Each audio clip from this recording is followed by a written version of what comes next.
I was hungover the morning after watching this episode, and I didn't even drink. How you doing? I would say that I'm sorry for the length of this video, but I'm not. Plot armor.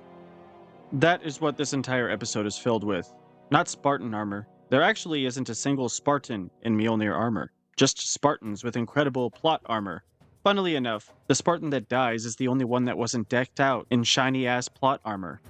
I have seen so much praise for this episode, and I'm here today to tell you why this is by far the worst episode of the season. Nearly every single scene is wrong in some way.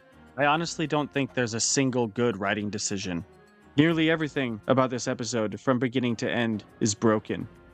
Halo fans are going through what Star Wars fans went through back when TLJ came out on a much smaller scale. The Star Wars community has been split into so many different fandoms at this point.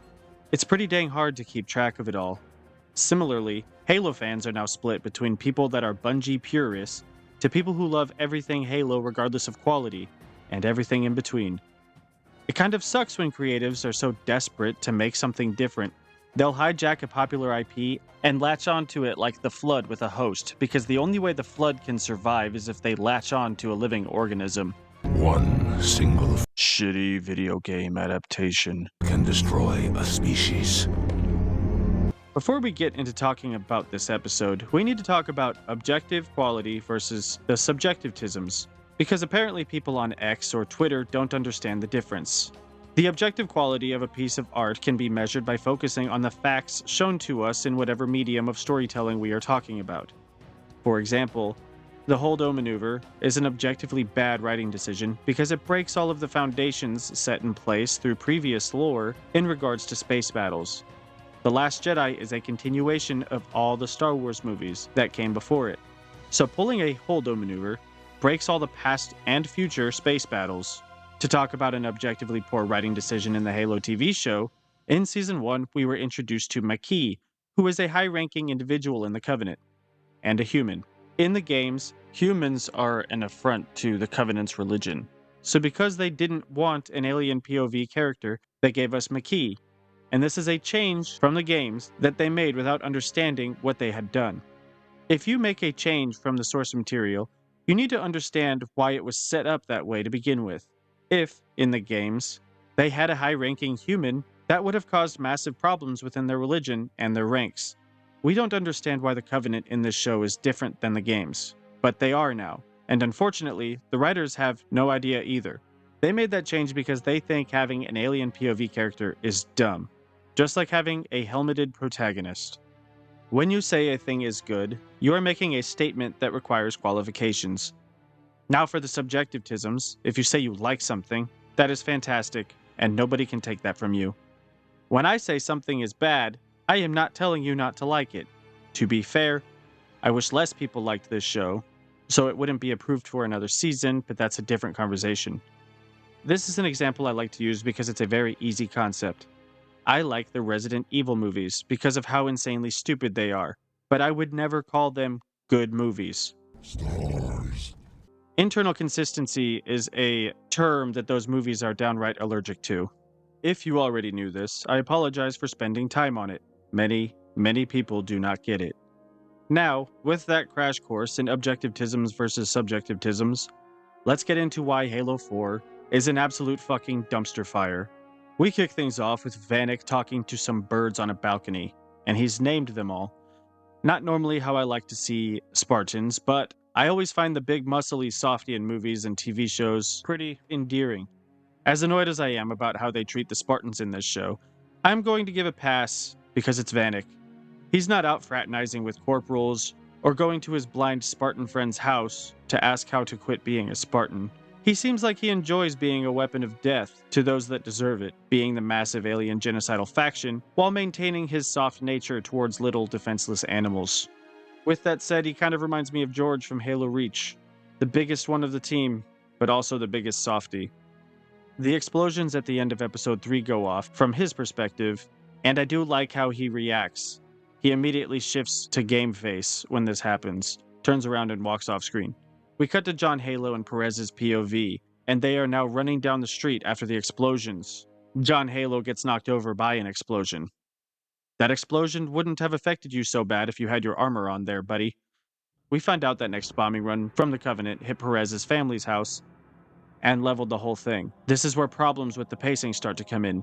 They go from frantically running to link up with Fleet Comm to shoehorning in a dramatic scene where Perez is telling John she needs to check on her family, and him telling her they're gone.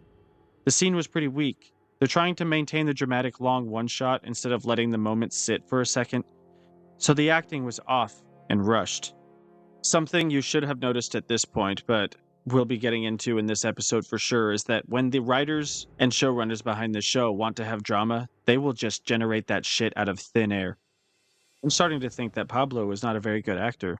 Oh wait, I already thought that. Now this is a bigger reason why the previous scene has many problems. After having our little moment with these two, the camera pans up. I love how there are massive buildings in the distance, but the Covenant decided to blow up a tiny residential area, not the military bases or the highly populated areas. The writers wanted to kill Perez's family to generate some drama, but that drama immediately gets undercut with a pan of the camera. Why on Reach would they bomb a small residential area when the city is very alive and ripe with civilians? Oh, to generate drama, like I just said. We'll find out in a bit that the streets are filled with plenty of people partying and having a jolly old time. You would think blasting those massive buildings and highly populated areas would take precedent over a small residential area. But this is not the same Covenant that we've come to understand and love over the past 20 years. After that camera pans up, the intro hits, and I still hate it. Excruciating pain! We cut back to Jimmy Rings and Perez hurriedly making their way to Fleet Comm, and Perez says some absolutely cringe bullshit. She says that was her family and that you don't receive training for this. It isn't like Marines dying, it was her family and friends, which completely undermines the death of the people sacrificing themselves in this war. Bitch, your squad is your family too. Talk to anyone who's deployed to a combat zone. The bonds they share with their brothers in arms can oftentimes be stronger than that you would share with some family members. I'm not saying this to undermine the death of her family, but they should be on equal terms from her perspective. In the first episode, we watched her entire squad get slaughtered, and she doesn't give a fuck. That line was bullshit. During this conversation, John keeps flip-flopping from super emotional to robotic. Like, I still have no idea who this guy is. John tells her he needs to get to his armor. Yes, John Halo, please put your gear on. Don't stop and fight anything at all with no weapons and no armor, because if you do, you will most likely die. Just go straight to Fleet Comm because you need that shit, okay? They start running again, and when they hit a highly populated street with advertisement signs and whatnot, you catch a quick glimpse of a screen with Master Chief on it. This just ties back to the toys of him from the last episode. He's a classified Oni project that costs millions of dollars to make. He's not Captain America. These things matter, people. They intentionally put that sign there, just like the toys, without understanding what implications it has. Now don't worry. We are getting to the really stupid stuff, so hold on to your butts. Our two heroes are running down a populated street, and Perez is trying to tell people they need to leave, but to no avail. This is yet another pacing issue already. They're desperately trying to get John Halo to his suit, but they keep stopping to have these poorly shot emotional moments. I usually love one-shots, but this show's example of a one-shot is making me want to go back and watch Extraction. Hang on a second. The explosions that killed her family were not very far away from this populated area. Surely they would have felt, or heard, or even seen them. You would definitely imagine the people that were upstairs would see them, and then maybe tell the people downstairs. We're jumping forward a bit, but Soren and Halsey feel the explosion from her prison cell, which is way further away from the chaos. They're in jail at Fleet Comm. So you're telling me these people a couple blocks away from multiple massive explosions are completely unaware of what's happening here? Nah, I don't buy it. That's bullshit writing and directing right there is what that is. We see the shimmer of multiple invisible elites coming towards John Halo and Perez, ready to assault the street. Jimmy Rings, the bright lad that he is, decides to tackle an invisible elite through a window and get in a full-on fist fight with an armored elite. Mind you, John has no armor and no weapons. This is a major fucking issue, guys. Let's talk about the fight itself first, before I start going on a tangent. The fight itself actually isn't that bad in complete isolation. An unarmored Spartan should somewhat be able to hold his own against a low-ranking elite. The standard blue elite has less experience and worse gear than the red elites and up. If this were a zealot, you'd probably be kissing John Halo goodbye. Were it so easy. John is getting some good hits in, and they portray him as faster with his strikes than the elite. But the elite, as it should be right now, is stronger, and every hit it lands sends John Halo flying.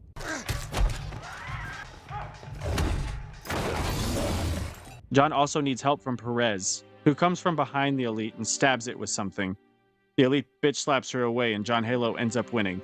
If you watched my recent 2-minute video, you know I memed pretty hard on the fact that the knife disappears and comes in and out of existence because the CGI dungeon people didn't polish the job on this extremely expensive video game adaptation. It was ultimately inconsequential, but icing on the cake for an otherwise garbage TV show. The knife phasing in and out of reality is an issue, but it is ultimately inconsequential. As in, the knife doesn't deliver the killing blow, and every slice and stab he gets in on the elite don't really seem to do that much damage. I just thought it was super fucking hilarious that a show that costs so much money can waste time on dumbass romance plot lines, or we can waste 3 episodes on John Halo wondering if he's going crazy, but we can't tidy up the CGI on a knife. How embarrassing. How embarrassing. A lot of people were pissed about that video I made. But guys, this episode is fucking trash. Let's keep going. This is where my semi-praise of this fight ends because, what the fuck, John? Guys, this fight shouldn't be happening at all. John Halo knows how important it is that he not fucking die, and he knows how important getting his armor is. Tackling this single elite, when we're dealing with an invading force, seems like the type of dumbass decision that should have gotten him killed almost immediately. Why? Because there was at least a dozen invisible elites in that shot before John retardedly tackled that elite through the building. To the other elites, they were only a couple of strides away. Let's say the fight played out as it did. There most certainly would be more elites in line to have an honorable 1v1 with him, or more than likely just have gunned his ass down and moved on to the next human to kill. He didn't make it out of this fight alive, guys. I actually can't think of a single bit of plot armor that is worse than this. John Halo should absolutely be fucking dead here. And it's because he didn't stay focused on getting back to FleetCom. Why even make the decision to tackle this elite in the first place? You're dealing with an invading army. How is getting into a fistfight with one elite going to save anybody? You're not saving anybody because the other 15 elites that were right behind that one are just going to go kill more people in the street while you have your little tussle and risk getting killed as a multi-million-dollar Spartan. He shouldn't be alive right now. After killing the elite, John Cheeks and Perez magically make it away from all the chaos to regroup in this random building. John and Perez start to have yet another chat, and she brings up how he looks so composed during the fight. Like, bitch, he's a Spartan. Non-super soldiers in the real world stay incredibly composed during firefights, because it's their fucking job and they have experience doing it. It should be expected that someone in John's position should maintain their composure in a firefight. So that's the answer he gives her, right? Wrong. The dialogue to follow is so bad, I had to pull the actual script to make sure I didn't misrepresent a single thing. You see, if I go off of memory, my brain might try to fix it and make it sound better involuntarily. But I want you guys to hear this pure retardation. Relax. You relax. I watch you. All that plasma flying, death all around you, and you never... When I was a kid, there was this woman. She flipped a coin. She dared me to call it, and I did. Heads. 11 times in a row. Lucky. Maybe. But I wasn't guessing. I knew. It's always been like that. Every time I go into battle, I know I can lose somebody. I know it's not gonna be me. Must be nice. Not really. What the fuck? John Halo went from I'm a little lucky sometimes to I can see the future. No, seriously, we went from Halo 2 and 3 basically nodding to the fact that he was a little lucky to it being a full-on fucking superpower now. He wasn't guessing. He knew what the coin toss was going to be. What? Is he omniscient now? People writing this show, Do you not understand how this absolutely undercuts any resemblance of him being a brave warrior? What have you done? People praising this episode, did you just ignore this and get super excited to see the pretty lights again?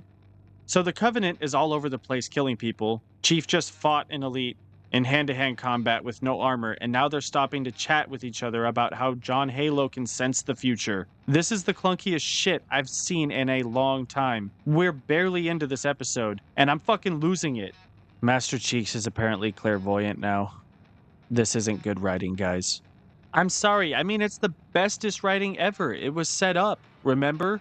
He was a blessed one. He touched the rock and he had a seizure and then he jizzed and it made all the lights go off except for the pelican ones, but then the pelican flew away. It was so great. Guys, this was set up. This was set up since season 1. As if the pacing in this episode wasn't already fucked. Now John Halo and Perez are chatting with this old woman about how she needs to get out of here. They try to have this clunky-ass conversation where Perez says, none of this stuff matters, and the old bitch gives Perez a history lesson. Old then stops to ask Chief to pick a typewriter up and place it on the top shelf for her because it's too heavy, which he actually does. Guys, we desperately do not have time for this. Who is in charge of pacing for this show? Like, fuck, man, we need to go. Throw the fucking typewriter at the old hag's head and put her out of her misery before an elite skewers her with his energy sword. And get to fucking FleetCom and put on your Mjolnir armor. I would like to point out that the reason I think he tackled that elite in there, or at least how the writers would justify it to you, is that he was saving people's lives by stopping to fistfight one elite when there were at least dozens in that one shot we saw. There are people dying right now, and he's picking up a typewriter and putting it on the top shelf for this woman. I actually saw like a Halo YouTuber give the first 3/4 of this episode a 10 out of 10, but then say the ending was a 1 out of 10. I don't understand you people. What do you mean, you people? What do you mean, you people?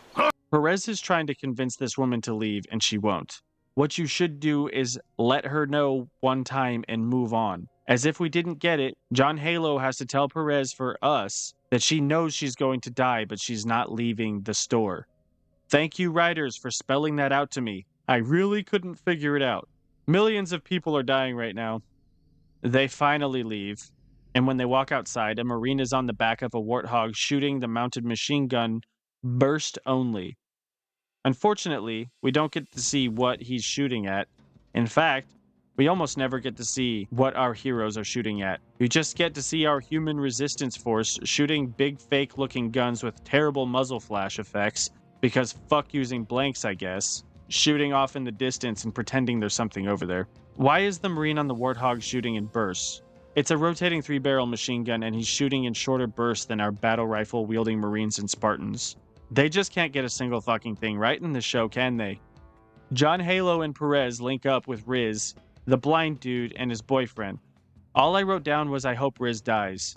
Must have been how I was feeling at the time. I love that we finally have the fight happening, and our Spartans have no armor. This is just great. Oh, just calm down, me. We'll get to FleetCom soon and get our Mjolnir armor on. They need to move, and I wrote down that they gave a blind man a shotgun. I didn't think they would be dumb enough to give him anything more destructive than that, but when he shoots it, I realized what they gave him was in fact a grenade launcher.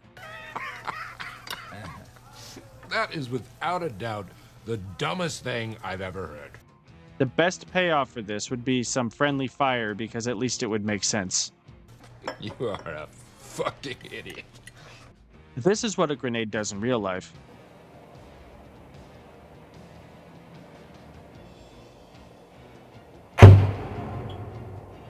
And this is what a grenade does in Halo.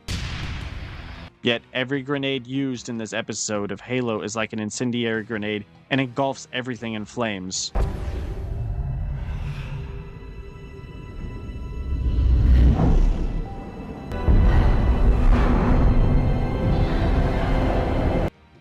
Throughout all the fighting here, they use the BR on full auto. I think I remember that being a book thing, but it's absolutely not in the games. These showrunners are too cool to use the games for this show. They have this really dumb hallway fight where they kill multiple elites at close range who are wielding energy swords with just guns and no armor. Why are we here, man? Blind Spartan's husband is dead. Throughout this entire collection of dumbass scenes, I had a thought. If any of these elites had guns, our heroes would have been fucked. But for some reason, all of the elites are running around with energy swords. They're sacking a whole planet with swords, when swords were mainly a secondary weapon in the games outside of really high ranking individuals. Hey, Covenant, guns have range, you know? But yeah, every single one of our squad here would be super dead if the elites just shot at them. Blind Man finds out Husbando is dead, so he walks towards a wraith with all of his explosives and blows himself up off screen, killing the wraith. I've seen some people say this was cool and that he went out like a badass. It was actually kind of silly. He just says I'm right where I need to be. He doesn't like run or seem urgent, and none of the Covenant decide I should probably shoot this guy who's walking towards me covered in giant black metal spheres. You think they would understand that those might explode. Why else would he just be walking towards them? In all reality, he should have just gotten shot, but he doesn't, and he's able to blindly walk his way to the elite and blow it up from the outside with grenades, which doesn't really make sense. I mean, those things are thick as shit. They can take a lot of damage. I mean, you're telling me the blind man was able to get on and do like a hijacking situation where he threw a grenade on the inside like Chief? No, he didn't do that. It was off screen, so you can't tell me he did that. They just have no idea what the fuck they're doing. The Wraith's sound design, by the way, was pretty shit. Its rate of fire was way too fast. We also never heard or saw anything it was shooting at.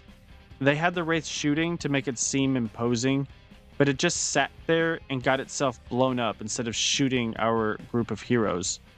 The cover they were behind wasn't enough to stop a Wraith blast, but I guess the driver just didn't feel like living anymore. I haven't been talking about this plotline because it's a little repetitive, but Sauron and Halsey are able to leave their prison cell because the power kind of goes out. You know, due to the explosions that the civilians that were much, much closer didn't feel, or hear, or see. We get a couple scenes of them walking and talking, but it isn't really of much significance outside of her telling Sauron she let him leave the Spartan program. Hey writers, is that a patch on the insane plot element in Season 1 where he was able to leave the Spartan training program by stealing a pelican with his armor? Because that shit was hilariously stupid. The big thing that happens between these two is Halsey sees Cortana, and then Makee shows up like a little gremlin to take Cortana away. It was a pretty funny shot. Sauron tosses a grenade at our new Arbiter, and the blast is strong enough to blast a door off and knock Sauron and Halsey over. That door looked thick enough to not blow Sauron and Halsey back, but I guess it's a super grenade. Now we get to talk about the next beautiful writing decision in this show. Somehow Cortana got left behind. Cortana is supposed to be the next step in artificial intelligence, and Ackerson just left her there on Reach to be destroyed or captured. Cortana has the location of Earth in her little AI brain. The whole reason Halo 1 happened with Chief and Cortana was to keep her from falling into enemy hands. Captain Keys gave Cortana to Chief because of how fucking important she is, and in the adaptation, Ackerson just left her there. Ackerson, who abandoned Reach to live to fight another day, left the Covenant a map that can take them straight to Earth. Genius. John Halo and Perez are finally at FleetCom. I'm honestly surprised Cheeks didn't tackle another invisible elite to get in another fist fight. John Halo is about to link up with Vanic and grab his armor, and Perez asks him if he's really just going to leave like that. Perez, shut the fuck up and let him go get his armor on. Time is kind of the essence. Like, minutes ago, you were so worried about all the civilians dying out there. But now you're just like, John, please waste time telling me goodbye and stuff. Or, that'll do, Peg. Because what the hell is he supposed to say to you right now? Like, we made it. All right, high five. I'm gonna go shoot some aliens. Now we get to talk about the next big reveal of the show. Ackerson took the Spartan suits. So I guess we're going through the Fall of Reach with no armor. Ackerson took Spartan armor, without the Spartans, and left Cortana there. People defending this show. He took all valuable assets by taking bodiless suits, and not the most important AI ever? Sounds like some impressive levels of copium there. No, that doesn't work at all. You can't defend this. I'm convinced at this point that the entire setup, and I use that word loosely, of Oni being cartoonishly evil and spending 3 episodes with Master Cheeks trying to figure out if he's going insane or not was all to get Oni to abandon Reach and take the Spartans' armor so we can do the Fall of Reach episode with Silver Team in no Spartan armor. I would like to take a second to point out a defense of this show that I saw on Twitter because of how funny I thought it was. This guy said comparing Noble Six to Jimmy Rings doesn't work because Cheeks was in a civilian setting and Noble Six wasn't. Master Cheeks is a multi-million-dollar military investment. There is no way in hell that they would be allowing him to walk around the city in civilian clothes, going to AI brothels, and having secret meetups with an undercover Oni agent. Nor would he want to. Don't you think their most valuable assets would be doing missions to stop the Covenant? And if they weren't currently doing a mission, they would probably be training. Another point about this, deciding to have the Fall of Reach happen without their armor is completely meta. They told us before to aired that they listened to fan feedback. I now understand what that means as they saw fan feedback and decided to do the opposite of what the fans wanted because they're fucking pricks. They don't deserve the IP, and they're completely self-centered, narcissistic assholes. The fandom was telling them to put the Master Chief's helmet on, which, from my perspective, is the least of their fucking problems in this show, but that's what the majority of Halo fans wanted. They saw that and decided to take him out of his armor entirely to have him fight the Covenant with extra layers of plot armor instead. The main focus of this show is not on storytelling, and this is not what entertainment used to be. What happened to the famous line in showbiz? We gotta give the people what they want. That doesn't exist anymore. Alright, let's carry on with this fantastic episode. He's told John he was sorry for being right about all of this. So I guess there's the I told you so. I mean, FleetCom should have been totally on board with Master Cheek's report from Sanctuary, but we've already covered that. It was totally contrived. And this is not where we should be, but this is where we're at. I guess the Spartans were so shit they got ghosted. Keys tells John he saw Cobalt Team's bodies, and that 2 Spartans didn't even get a shot off before the elites ghosted them. Fantastic situational awareness from our amazing group of Spartans that don't have emotions. I just want to take a second to point out that the Spartans' armor is gone, but they won't just put on standard UNSC armor, or even fucking helmets. This is something that Silver Team should absolutely do. They don't have Mjolnir armor, so the next best thing would be the armor that the Marines wear, rather than their civilian attire, which is an absolute joke.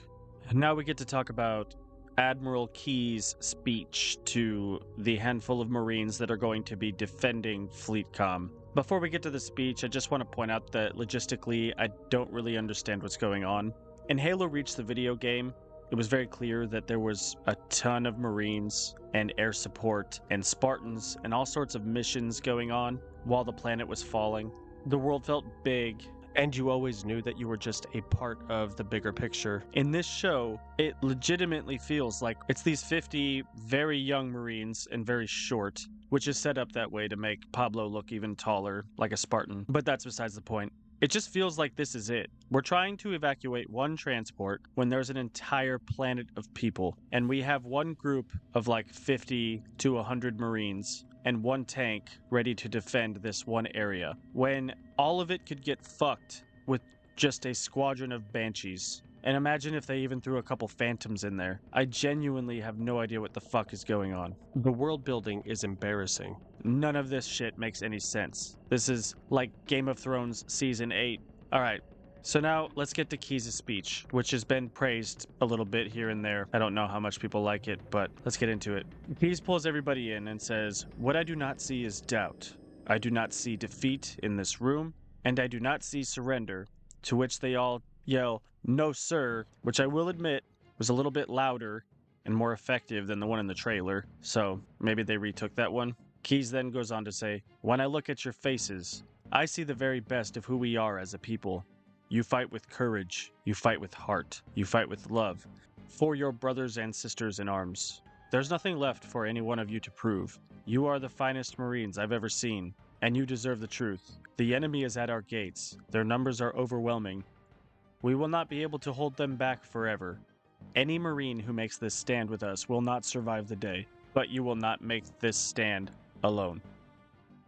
Alright, so we're going to cover part of this speech, but not the entire thing, because it's all very generic. We're going to make a stand.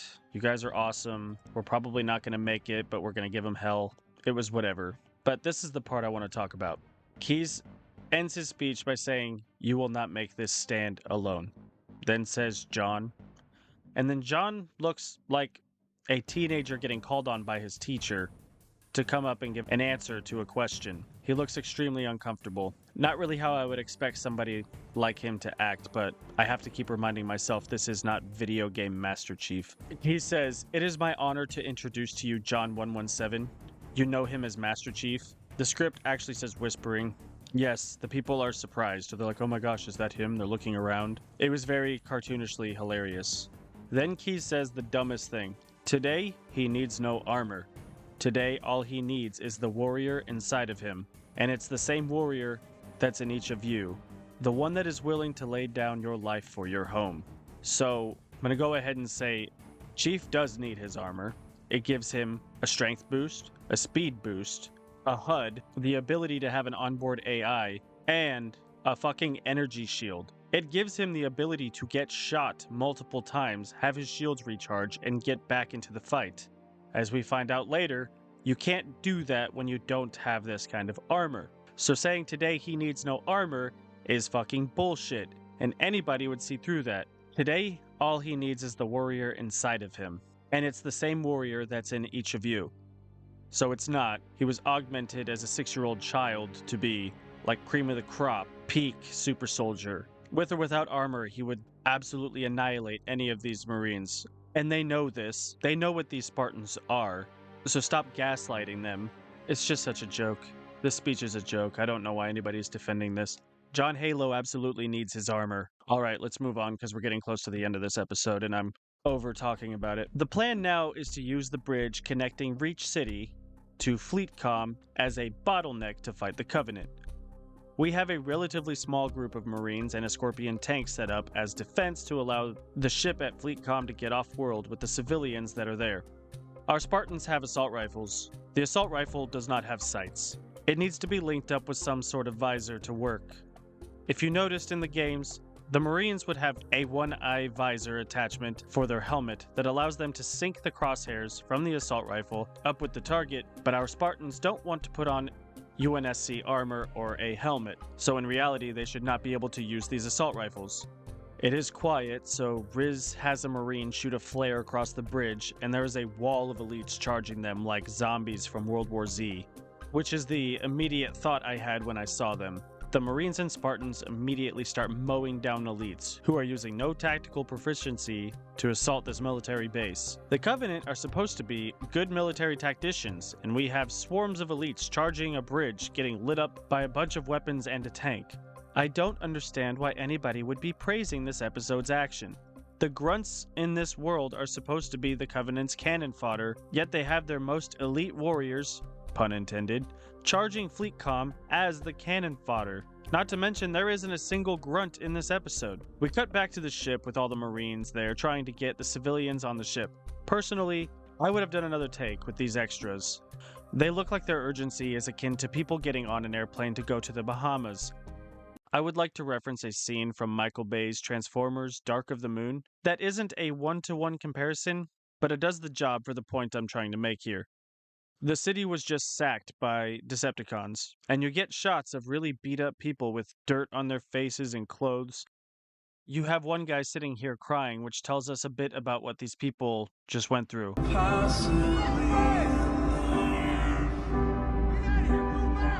Does he have a family in the city that he can't find? He's wearing work clothes, so you would assume he was separated from his family when all this happened. It's a very quick shot that does a lot for world building in this movie. We cut back to Reach falling, and people are walking around like nothing is going on. People like to shit on Michael Bay, but I would have absolutely loved if he directed this show. It would have been far better. We then have a scene where Sauron is looking at something funny at the ship bay doors, like some sort of grapple hooks wiggling around. Then all of a sudden, a shit ton of jackals with their shields and little energy blades pop up and start killing everybody, indiscriminately and very quickly.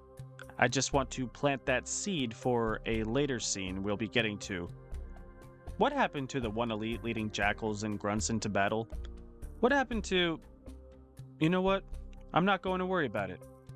We have something even more stupid to talk about here. Admiral Keys, because he's not a captain anymore, he's Admiral Keys of the UNSC, is about to take off with the ship filled with civilians and some Marines. But a problem happens. Oh no. The fuel lines are still connected. The ship can't take off. He asks Perez if she can fly the ship, and she responds with, "Not without you," which is basically a no, but the super intelligent writers decided to have Keys leave the ship to disconnect the fuel lines himself. The Admiral, who is best suited to fly this ship, the Admiral, who is probably best suited to make military decisions in this universe, is now the one leaving the ship to die and save everyone. You'd think this would be a great payoff for Perez to make the sacrificial decision. Her whole squad is dead, which I know she doesn't care about much because of what she said earlier, but her family is also dead. And that happened just an hour or two ago. You'd think she would want to put her life on the line to get all of these people out of here as a one final fuck you to the Covenant. But no, she conveniently didn't notice the huge red error sign on the ship controls until after Admiral Keys left. We're now with Keys on the deck, and where did all of the Marines go? It's just Keys standing at the fuel line control panel that you think would not be located right behind the ship, but that's besides the point. The entire group of jackals show up and have a huge stare down with Keys. They were killing everybody else indiscriminately, and now they're just staring at Keys. I'm not kidding. They are looking at him for a cartoonishly long length of time. Not to mention, the implication is that all of the Marines are dead that were on the flight deck, because when Keys goes out there, there's not a soul around. So where did the jackals go? Why did they not storm the ship? Where did Sauron and Halsey go? How are they just written out of the scene to not be a part of this chaos? I wrote down in my notes while I was watching this episode, why the actual fuck are they not killing him? That doesn't make any sense. They don't know who he is, and even if they did, why would jackals of all things act in this way? They'd be more likely to eat him. How much further must we heft this baggage? Any cell will do? Why not toss him in with this lot?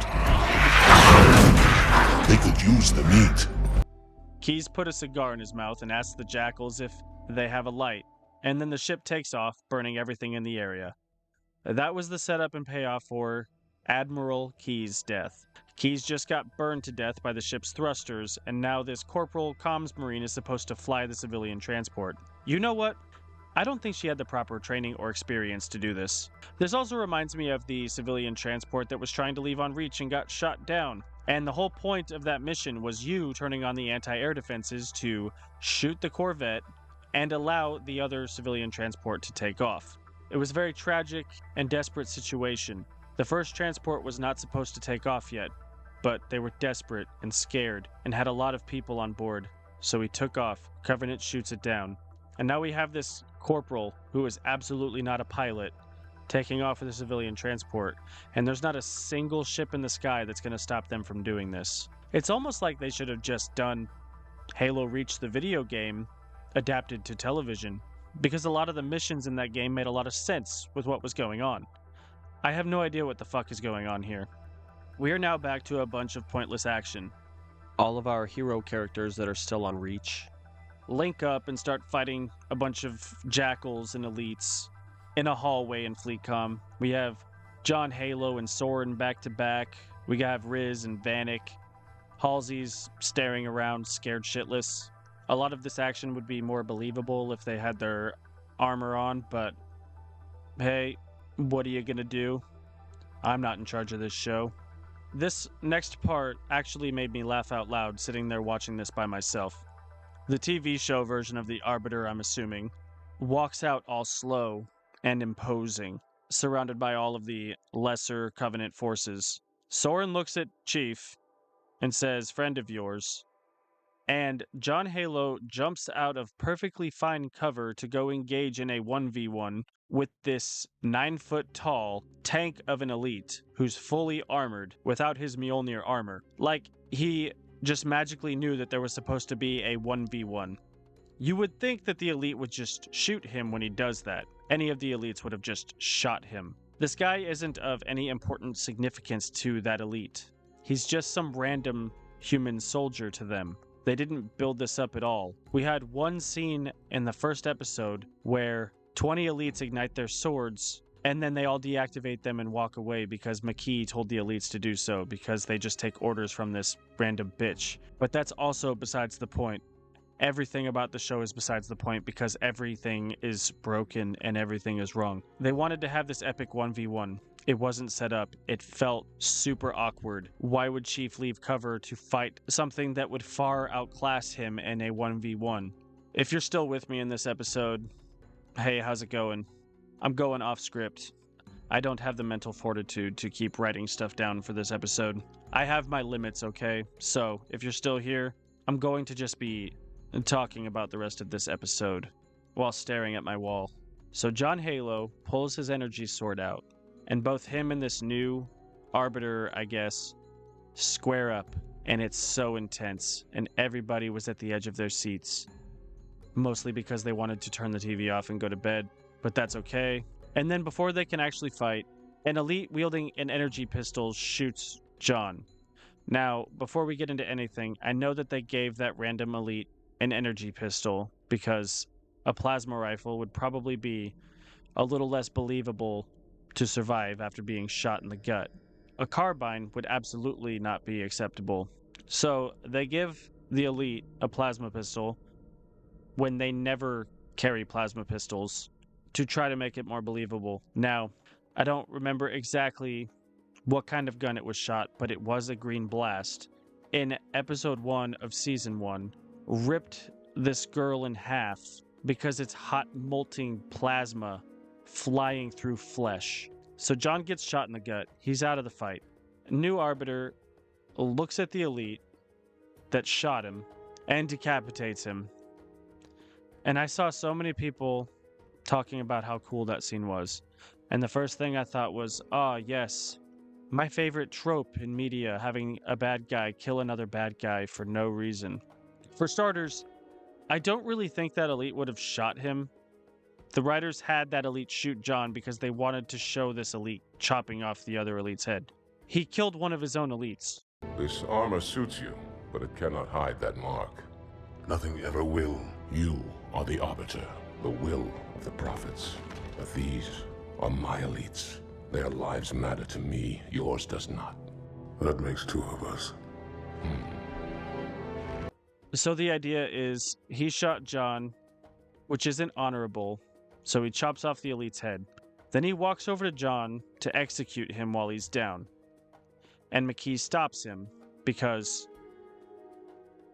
he has unlimited plot armor. So if you were going to kill him anyways, why did you kill your own elite for shooting him? Then Vanic decides to shoot at the new Arbiter with a needler. A couple of the shards are sticking out of his armor. He grabs one, walks right up to Vanic, who does nothing to defend himself, and stabs him in the chest with the needle, which explodes and kills him. So for starters, the first fight scene in this episode was John Halo tackling an elite and fistfighting it in a random shop, and with a little help from Perez beating it. And then Vanic, a Spartan, who's bigger and probably a little bit stronger than John, because if you know about the lore, you know that Master Chief isn't the strongest or the fastest, but he's like a jack of all trades. Vanic, probably stronger than Chief, does absolutely nothing to defend himself from this Arbiter who walks up and stabs him in the chest. People were talking about how tragic his death was, and I thought it was retarded. He should have done something. It's been established that you can fist fight an elite.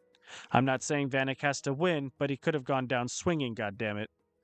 All of the Covenant walk away with Makee and leave our current human lives. And none of them shoot Makee, even though they have a clean shot on her. Like, why? Why any of this? Why leave them alive? Your whole job, like your whole point is to kill humans, glass the planet, go find Forerunner artifacts. Why leave them alive? Side note, I'm also super annoyed Vanic died and Riz is still alive. Or John. Like, honestly, like, all the Spartans kind of suck. I was really hoping Riz died. She, like, has been super lame this whole season. But, I don't know. That was episode 4. When I say that episode 4 is the worst episode, what I mean is it has the exact same problems as episodes 1 through 3, but with bigger decisions and with sheer volume. Because there is so much happening in episode 4, there's a chance for the writers to inject some rapid-fire stupidity. If I stubbed my toe on a door 1 time in a day, it is far better than stubbing my toe 10 times in 1 day. Another reason episode 4 is the worst episode is because of the degrees of bad. Things like giving John a clairvoyant superpower, or letting the Covenant steal Cortana because Oni was too stupid to recognize that is insanely stupid, or Keys dying for the most contrived bullshit. Things like this create massive problems in their universe. And that's not even mentioning the other stuff like Chief getting shot by a plasma pistol and being alive, when getting shot by a plasma pistol without armor is shown to rip people in fucking half, or Vanic letting the Arbiter walk up and stab him with a needle shard instead of trying to defend himself in any kind of way. Going back to stubbing your toe as an example, if you do a light stubbing, it is far better than power walking full stride into something. This episode has the most problems, and doesn't even have the good kind of action to elevate it in any significant capacity. People liked Battle of the Bastards right after it came out too, but you don't see very many people singing its praises anymore. The action in this fucking sucks. You have military weapons that have no kickback when the people are shooting them, as well as terrible sound design and muzzle flashes. The Covenant are not operating in any sort of intelligent way. They charge head-on into enemy fire on a bridge, allowing themselves to be completely mowed down when they have air superiority in the Halo universe. John Halo leaves perfectly good cover to engage in a 1v1 that both him and the Arbiter knew they were supposed to have for some reason. The best fight scene in this episode was the John Halo Elite Fist fight, and it was based on an absolutely retarded character decision that should have absolutely resulted in his death. Which circles us back to plot armor being the theme of this episode. It wasn't enough to have Chief without a helmet all of the damn time. We have to take away the Spartans' armor completely and give them incredible plot armor instead. The Halo games told a far tighter and more interesting story than whatever the hell is going on in this poor excuse of a TV show. People who like this and say things like, "It's the best adaptation for Halo we've ever had." For one, it's not. Forward Unto Dawn had far better writing, and I don't even care for that movie.